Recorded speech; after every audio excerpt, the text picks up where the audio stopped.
Your answer already exists, you just cannot find it. Hey, it's Marek.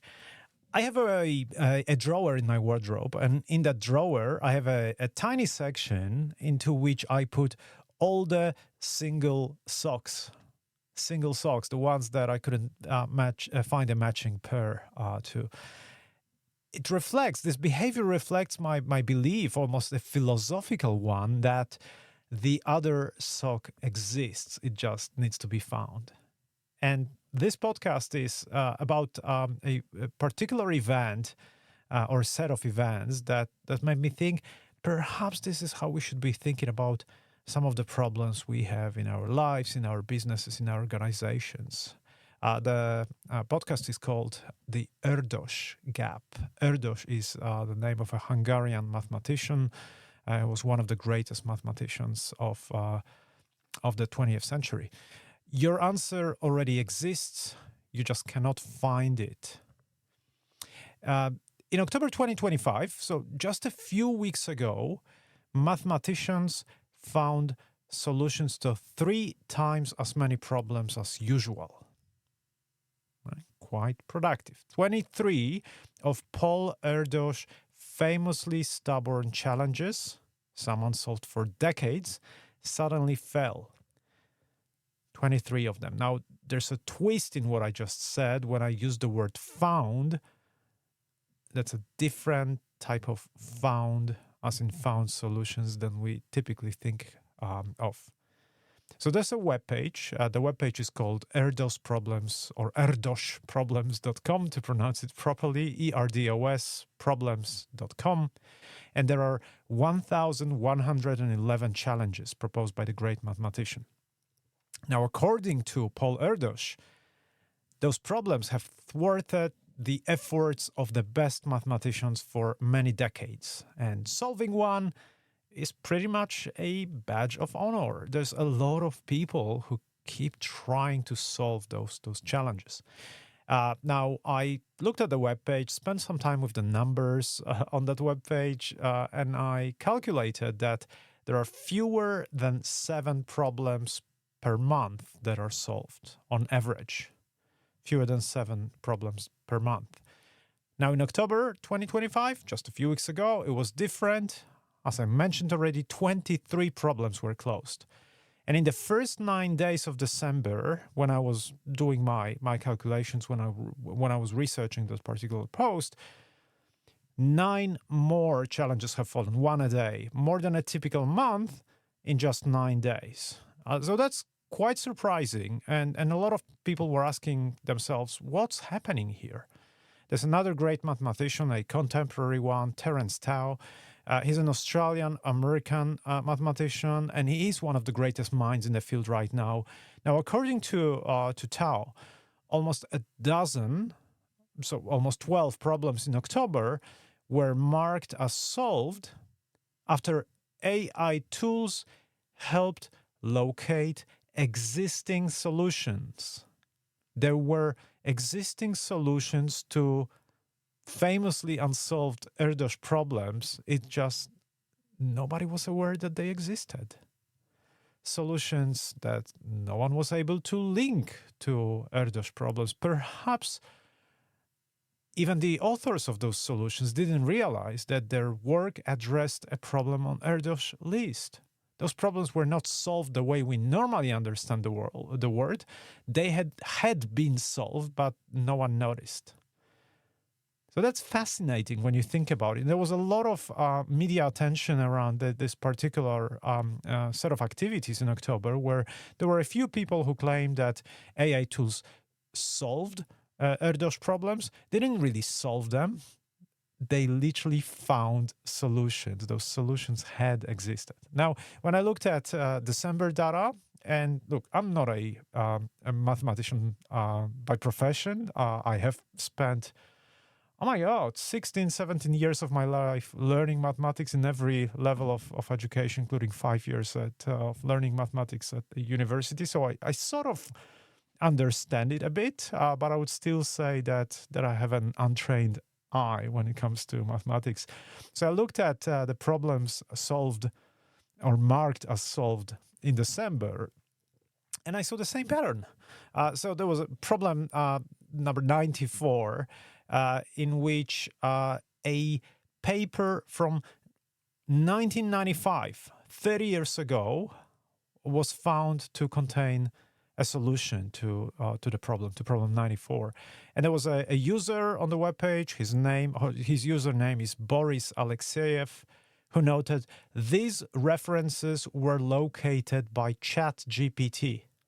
All right, the paper existed in some, unknown journal that no one ever looked into, and in that particular paper, there was a solution to a problem that Paul Erdős posed many years ago, more than 3 decades ago.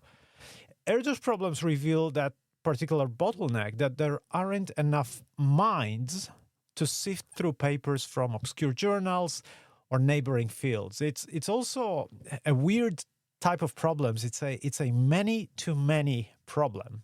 So an obscure paper might contain a solution that cracks one problem and chips away at others.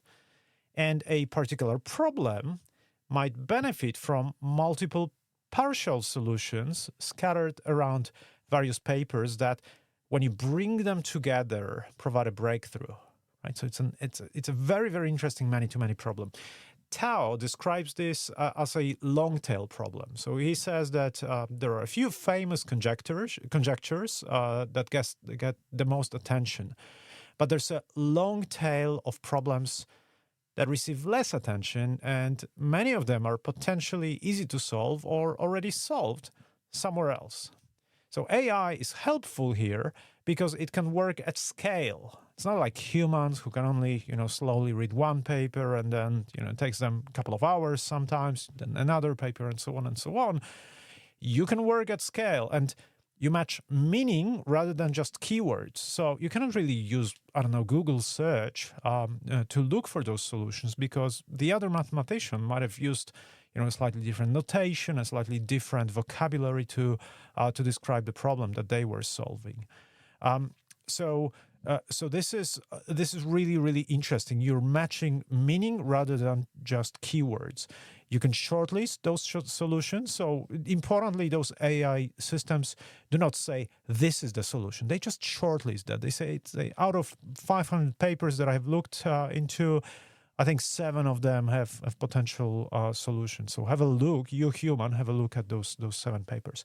They can surface papers from adjacent fields, fields that some mathematicians wouldn't even look into.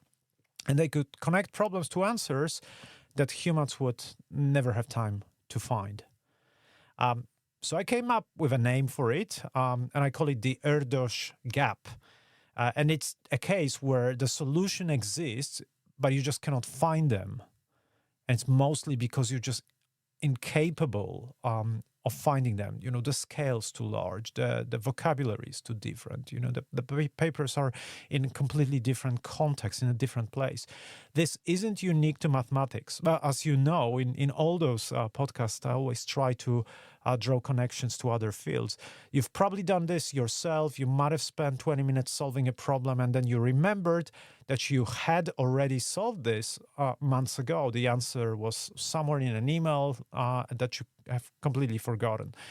It is the professional equivalent of buying new socks because you cannot find the matching pair. Now, multiply that across 1,000 employees, 10 systems, and 5 years of accumulated knowledge, and you know what we're talking about. And it's everywhere. In drugs, there are thousands of approved drugs, and they might be able to treat conditions that they were never designed for, but connecting them requires reading across vast and fragmented literature. Viagra was initially a failed heart medication. Thalidomide was marketed as a safe sedative in the 1950s. You might have heard about it. You might have read about this. It caused severe disabilities in over 10,000 children and just as many lost pregnancies. Absolutely tragic. Now, decades later, the same drug became a treatment for blood cancer. Benevolent AI there was a website and a bit of a movement around analysis of drugs. Benevolent AI used machine learning to identify baristinib. This is a bit of a tongue twister for me, but let me try to go for it. A rheumatoid arthritis drug as a potential COVID treatment. I think I do well here. That was in early 2020, shortlisted as a potential COVID treatment, and in clinical trials, it was confirmed that this drug in fact worked. In patents, same story. Large companies sit on tens of thousands of patents they don't actively use. Did you know that IBM holds over 150,000 patents? Somewhere in there's probably a solution to a problem that IBM right now might be putting millions of dollars into solving, right? There's a lot of organizations who have vast knowledge resources but are simply unaware of what's in them.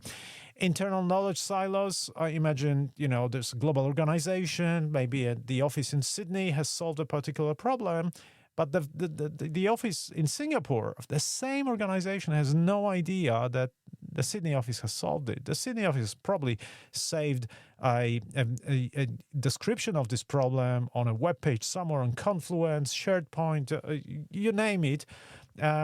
And the other office just cannot find it. I used to work for a large organization years ago where we had an internal joke that if Saddam Hussein had weapons of mass destruction, he should have uploaded them into our internal knowledge system because no one would ever be able to find them.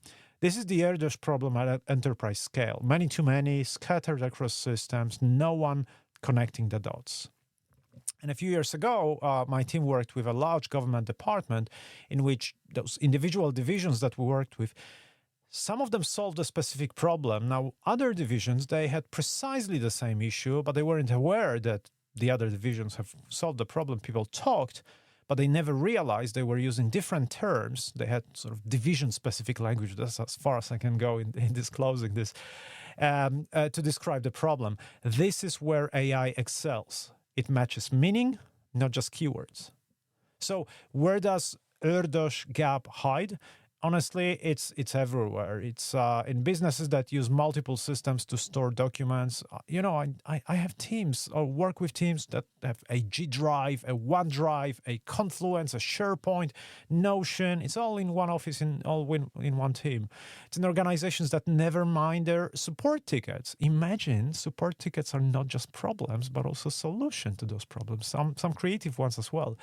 And it's where different teams use different words for the same problem. So scattered archives, solutions in disguise, and vocabulary silos. I refer to them as location gaps, context gaps, and semantic gaps. And to me, these are the three signatures of an Erdős gap. Now ask yourself, where in your business do you suspect the answer already exists? But if it does, finding it might cost more than resolving it. All right?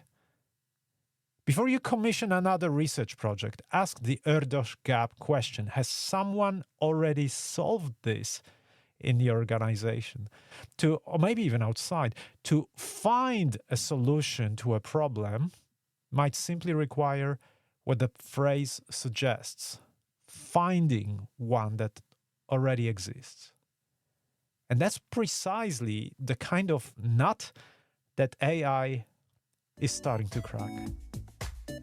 All right, you stay curious.